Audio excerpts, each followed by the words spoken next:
श्री गोस्वामी जी मानस में ऐसा वर्णन करते हैं कि महाराज दशरथ ने 6 बार राम कहा प्राण त्यागने से पहले। राम राम कही राम कही, राम राम कही राम।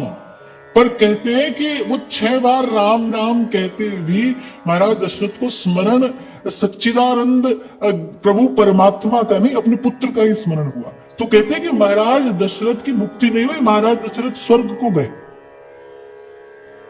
महाराज दशरथ की मुक्ति नहीं हुई, महाराज दशरथ स्वर्ग को गए।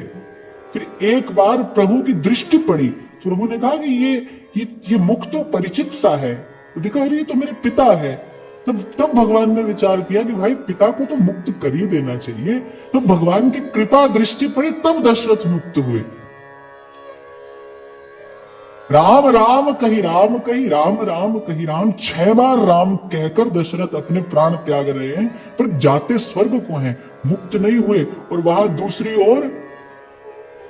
ओर आप देखोगे तो लगेगा पक्षपात हो रहा है। अजामिल भी तो अपने पुत्र को ही पुकार रहा है।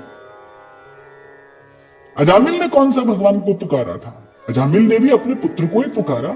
जब यमदूत दिखाई पड़े तो उनके भय से भयभीत होकर, त्रस्त होकर अजामिल ने भी तो अपने पुत्र नारायण को ही पुकारा। पर अजामिल का उद्धार हुआ, अजामिल को लेने भगवत पार्षद आए। ऐसा क्यों? क्योंकि भाई उसके मूल में था क्या था? उसके मूल में संत का संकल्प था। संत ने अपने मुख से कहा था कि अपने पुत्र का नाम नारायण रखना। किसी प्रकार से संत कुछ देकर जाना चाहते थे। महिमा किसकी है? प्रभु के नाम की तो है, पर प्रभु का नाम जब संत के मुख से सुना जाए तब उद्धार कराने वाला है वो, तब कल्याण कराने वाला है। ऐसा तो मैंने संतों के मुख से सुना है।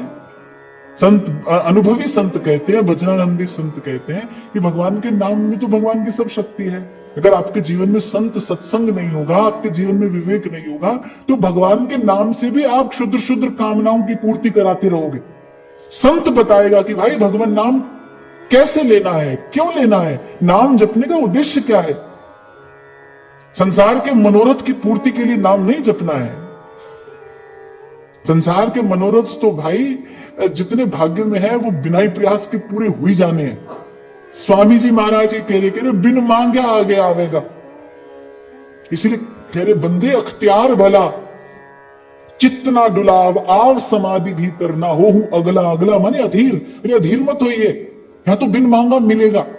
आप दृष्टि डालकर देखो एक बार अपने जीवन पर, इसका अनुभव करो। करना चाहिए, एकांत में बैठकर इसका चिंतन करना चाहिए। जो जीवन में सुख दुख आए, क्या आपके बुलाने से आए?